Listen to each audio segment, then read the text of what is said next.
Hey there, and welcome back to Transformers Revenge of the Fallen, the game! As you recall, in the last episode, we rocked out to some jazz, who honestly ended up giving me a case of the blues. And now, we are back to continue our DLC Dissection with a look at rusty old Grandpa Blackbird himself, Jetfire! Now, we're actually going to be doing something a little bit different this time. Since Jetfire first appeared in the game as an enemy boss in Desert Massacre, before he was officially released as DLC, I thought it would be interesting to compare the two and see what differences exist between them. So let's head in game and see which Jetfire burns the brightest. And here we have Jetfire. Right off the bat, we can already see that Jetfire has a distinct arrival cinematic that we've never seen before, as Jetfire was strictly a multiplayer character for the DLC. Kinda makes me wish we had gotten him in campaign instead of the aerial bot. Anyway, Jetfire here is based upon his early concept art design by Joss Nizzi and Paul Ozemio, so there's naturally going to be quite a few differences between this and the final CGI render. Now, I'm not going to be focusing on any of those differences, but I will shout out anything that differs from the actual source material that this model is based on. So, let's ignite this fire. Starting up with the head, Jetfire has this big frickin' head that is easily his most vulnerable point. It's so big it's almost impossible to miss it, making him one of the easiest bosses to eliminate. As far as I can tell design-wise, everything seems to be on point with the concept art. He's got the cockpit for his helmet, that seems to include all the appropriate decals and details. So everything here looks to be about right. Continuing down to the chest, Jetfire is incredibly hunched over on account of how frickin' old he is. That said, design-wise, the color and deco seem to be on point with the concept art. So again, nothing substantial on that front. Checking him out from the back, Jetfire again. Looks like he was taken straight off the concept art, with the entire deco looking to be on target yet again. There is one standout issue I've noticed, however. On his upper back is a white Autobot insignia, but if you refer to the concept art, he seems to be striking a Decepticon insignia instead. I can only guess this was done for gameplay reasons. Since it wasn't obvious in the game that Jetfire was originally a Decepticon, it probably made sense for him to wear an Autobot insignia in the game instead. You know, aside from the red Decepticon optics, of course. Anyway, checking up at his clavicle region, we have a plethora of various feather wings, as the concept art refers them. The general design of all these wings seem to be pretty on point yet again, though a slight minor deviation is that the angle of the red lines is ever so slightly off compared to the concept art, but that's really scraping the bottom of the barrel that I really don't want to spend any more time on other than just briefly mentioning it. Moving up further, we have his vertical stabilizers, which seem to be missing some red detailing. Interestingly though, the proper numbering does seem to be there, but it appears to be a really degraded gray, as opposed to the bolder red color. The inside of his stabilizers are also missing some red numbering as well, but the reference for that isn't the best for me to make out. Maybe they weren't included because they would have been mirrored on the game model. Who knows? Proceeding to the shoulders, they again seem to be fairly accurate to the concept art, though there might be a couple sections that could just be a smidge brighter, but again, I'm just scraping the bottom of the barrel of this stuff. Continuing down to the arms, the general design seems fairly accurate to the concept art. There just seem to be a few missing details in some of his more distinct armor pieces. Mainly, that top segment is missing the 08824 numbers on the back of the panel. Again, I'm guessing that's due to the textures being mirrored. There also seems to be a yellow stripe missing from the rear armor segment he has. Again, so far, it's just been really minor critiques here overall. Checking out the hips, the detailing continues to follow the concept art pretty much perfectly, though his innermost private part seems to be a bit darker. Moving to the back, there may have been a few obscure details that were slightly shifted around, but really nothing of extreme significance to mention here. God, this looks so wrong. Anyway, proceeding to the thighs, the general design again seems to follow the concept art pretty much perfectly, even going as far as to include the 3 missiles tucked away on the back of his thigh. Though the only issue I can spot is that the red stripe should be placed a little bit further to the opposite side, which again sounds like the most obscure observation I could possibly make, but this is what I do. Anyway, continuing down to the knees, the geometry may have been somewhat simplified in translation to the game model, but overall, no harsh critiques to mention. Closing off at his feet, they are again somewhat simplified compared to the concept art, but the basics of the parts are all there.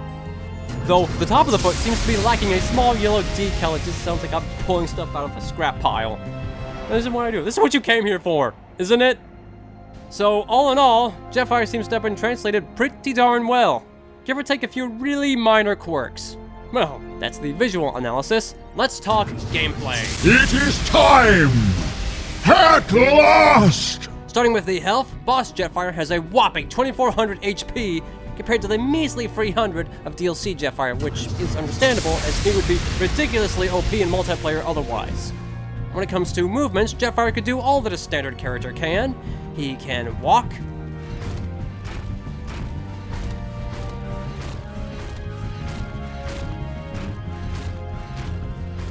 run,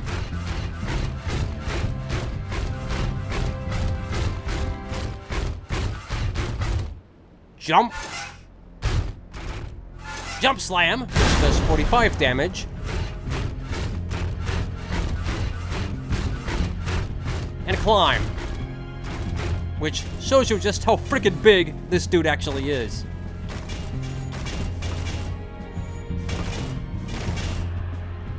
You will perish before I do. Moving over to ranged weapons, Jetfire has a distinct handheld gun that shares the textures with the majority of the ranged weapons in the game, and is shared between both the boss and the DLC version. And though the models may be the same, the actual weapons themselves differ quite a bit. Starting with the boss weapons first, Jetfire has his primary Cybertron pistol that uses Megatron's weapon sounds, does 5 damage per shot, and can be fired 52 times before needing to cool down.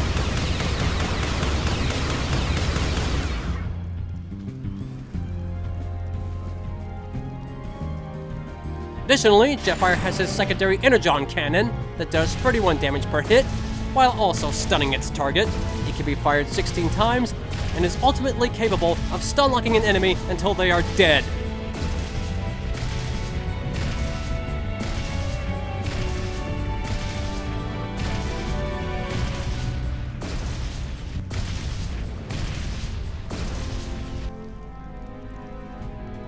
On the flip side, DLC Jetfire has his own primary weapon, which has a completely unique firing sound that now does 36 damage per shot and can be fired only 10 times before overheating.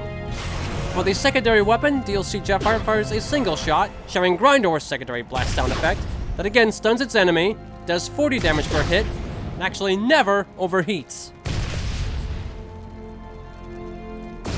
And both can naturally dodge in all 4 directions.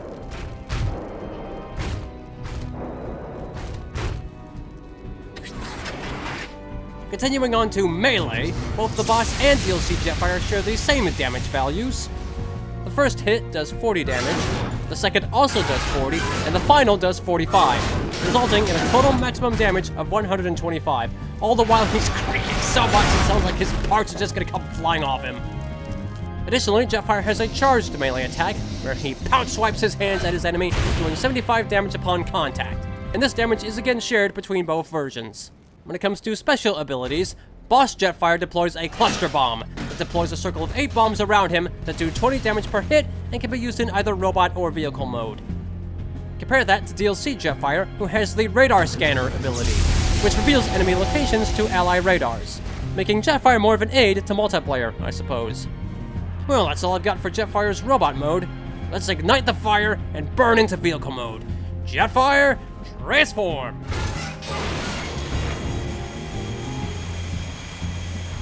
And here we have Jetfire's alt mode, the Lockheed SR-71 Blackbird. Despite being based directly upon an actual jet form, it does actually deviate from the source material in a few minor ways. Before all that though, I need to state that for some reason, Jetfire's vehicle mode does not use a normal map, making him look much flatter and duller than other vehicles. It's not the only alt mode in this game that suffers this particular problem, but I do think it was worth pointing out. Anyway, starting up at the nose of the jet, he has a silverish point on the tip, which is accurate to the source, but he also does seem to be missing a few decals across his jet, most of those just being tiny little red letters, which I can understand not being included on the base texture. Taking a quick glimpse inside the cockpit, we actually have a couple interior details, a chair and a center stick, which I can appreciate them going as far as to include something like this, even though realistically, you're never going to see it. Proceeding to the top, the red lines seem to be pretty accurate to the source vehicle. However, he does seem to be missing the inside red dashes along his main red lines. Not a huge deviation, mind you, but one that is worth mentioning nonetheless. Proceeding to the vertical stabilizers, he's missing quite a few decals from the source vehicle, those mainly being the ID tags and the Skunk Works logo. There also seems to be a bit of conflict with what is seen as concept art and the actual jet itself. Seems like some shots of the SR-71 don't even have a red line up here, so I'm not entirely sure what's going on deco-wise. Maybe it's based on a different version of the SR-71, I'm not sure. Finally, wrapping up at the belly of the jet, Jetfire actually has a few hidden landing gears tucked behind some hatches, all of which are a unique mesh that were meant to be individually rigged from their parent part. I would be almost tempted to think that it was planned for this vehicle to have a landed model or animation that perhaps would have been used in the museum mission, but I honestly can't say for sure. Well, that's all for the vehicle visuals. Let's talk gameplay. Starting with the DLC Jetfire, he has a standard speed of 140 miles per hour. He can also boost. That seems to have been completely nerfed, as it only gets up to 145 with boost engaged. He can also bank, slow,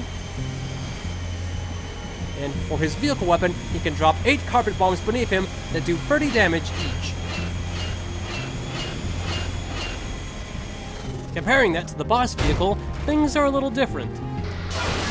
His default speed is now 112 miles per hour. His boost actually works properly and can get him up to 180 miles per hour, though he seems to be a bit unstable with his transformation, as he will randomly pop out of it occasionally. Still, he can bank, somewhat sharper than the DLC Jetfire can. He can again slow his engines, and again deploys 8 carpet bombs just like DLC Jetfire, but his now do only 20 damage per hit. And his general maneuverability just feels sharper in compared to the DLC Jetfire. Moving on to advanced maneuvers, we actually have a few more differences to compare. Starting with the DLC again, Jetfire can of course hover, though the transformation to it is bugged in the dev build, but both will work properly in the actual game.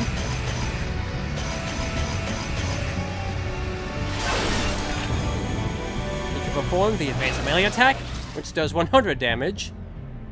And he can perform an advanced ground pound, which shockingly does a mere 45 damage, making it the weakest ground pound in the game I've seen. Taking a look at the boss Jetfire though, he can again perform the hover maneuver, which has a faster moving speed and lasts way longer compared to the DLC hover.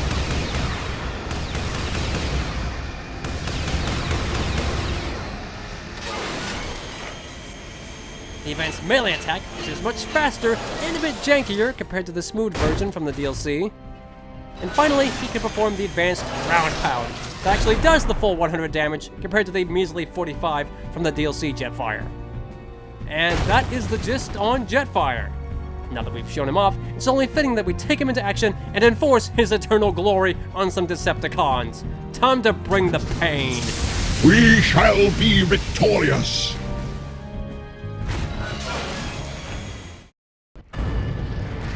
And what better place to go than to take on the Fallen himself? Jetfire, your long life ends today. Alright, Fallen, time to make you fall. I will fire. Taste my infinite wrath.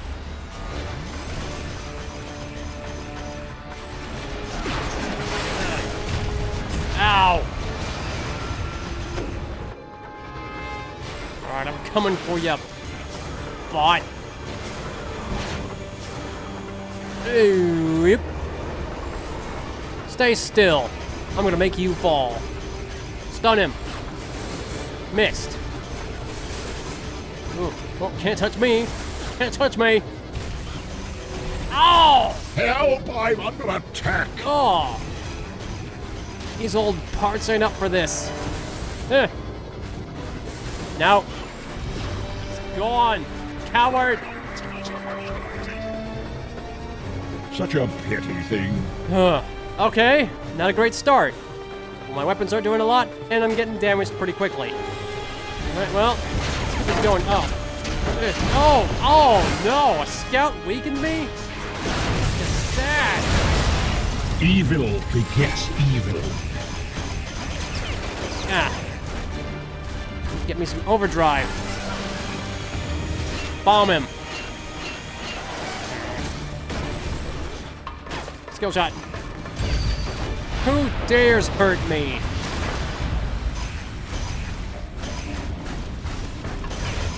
Your evil comes with a heavy bill. Go! Oh, that didn't kill him, really? Jump shot. Oh, okay, that works.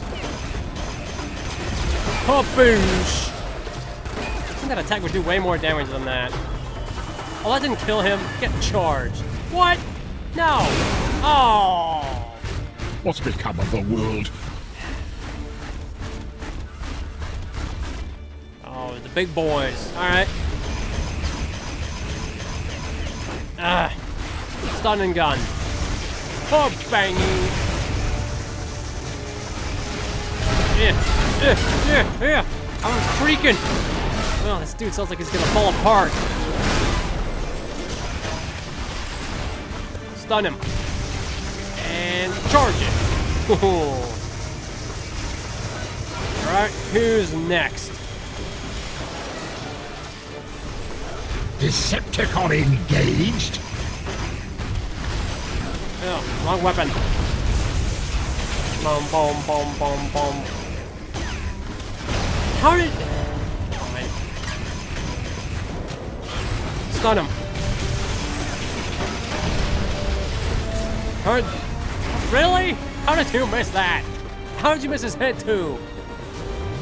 Alright, Fallen. Let's go again. Get stunned. Oh. You're feeling it, aren't you? Oh. Where'd you go? Eat it. Break your stupid cover. Oh, I see what you're doing. I see it. You're too afraid. Okay.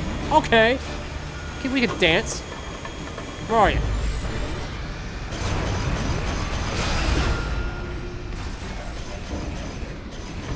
Cheap.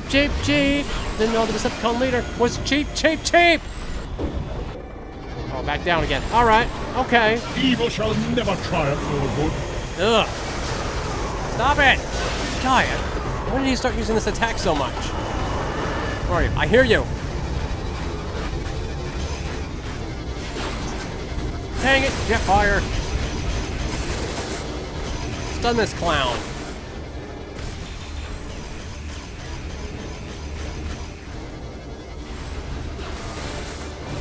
Oh, how's that feel? Oh, little chicken little ran back to the hen house. More cons. I don't want more cons. Whammo! Oh, I did get him. Oh! Where are you going, punk? Donk.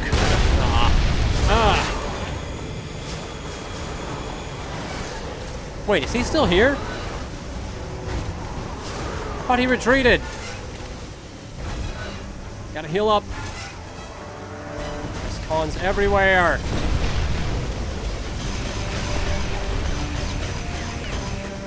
Stun him, got him. Oh, donk. Oh, criminy. Ow. Fly away, Blackbird. I'm too old for this. Give me that. I'm just a poor defenseless old man. Leave me alone.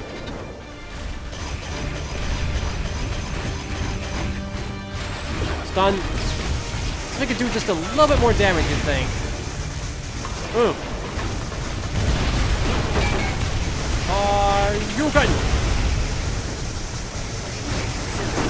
Oh, where you going, you little runt? Oh, bam. Oh, I did get him. Slam jam. Come, Decepticon, and be destroyed. Come on. Yeah. Oh, I wanted his head. You think you're safe up there? Oh, that thing. Okay, great.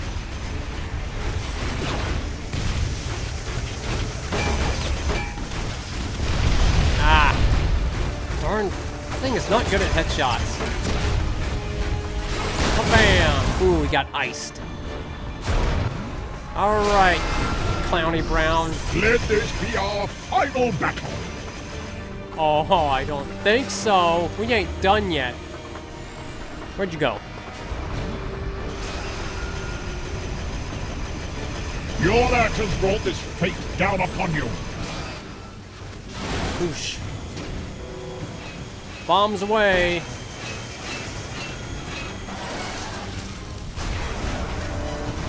Oh, we got Seekers.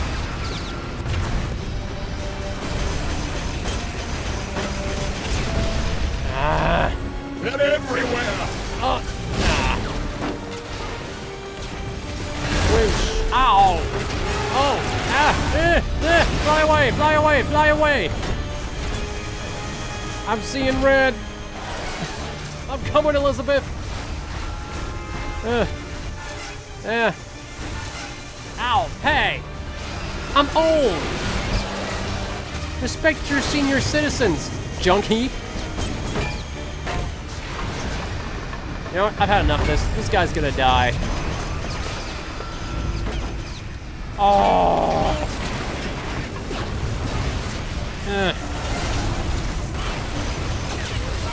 Boom.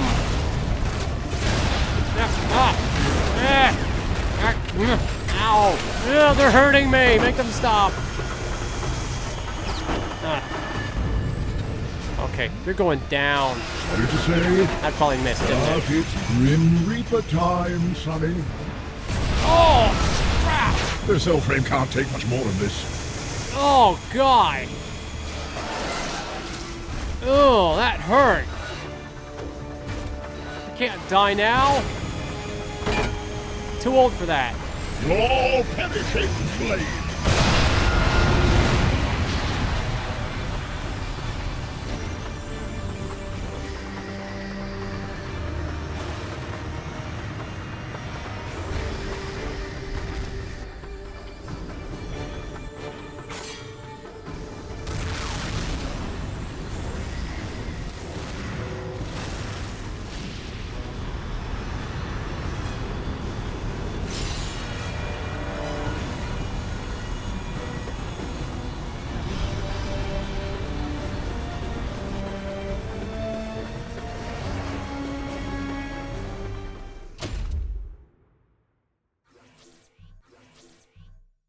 Well, I think that sound sums up this encounter pretty much perfectly.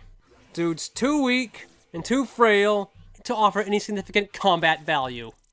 Rusty old Grandpa Blackbird should have stayed in the junk pile. Let's put him to rest. And there you have Jetfire. Visually, he has been recreated pretty darn well. His concept art source has been matched pretty much perfectly, give or take a few minor issues, and his vehicle looks pretty nice, even though there are some more details missing there. But when it comes to actual combat, he should have stayed in the museum, as Megatron said, because his weapons are too weak, and he has too little health to withstand any decent damage. Even though it still would have been cool to play as him in campaign, we didn't get that. Couldn't they at least include him along with Aerialbot? We only have one flyer, why not give us two more? Well, with Jetfire done, we have covered all the unique new movie-based characters, but there's still a couple more characters to go.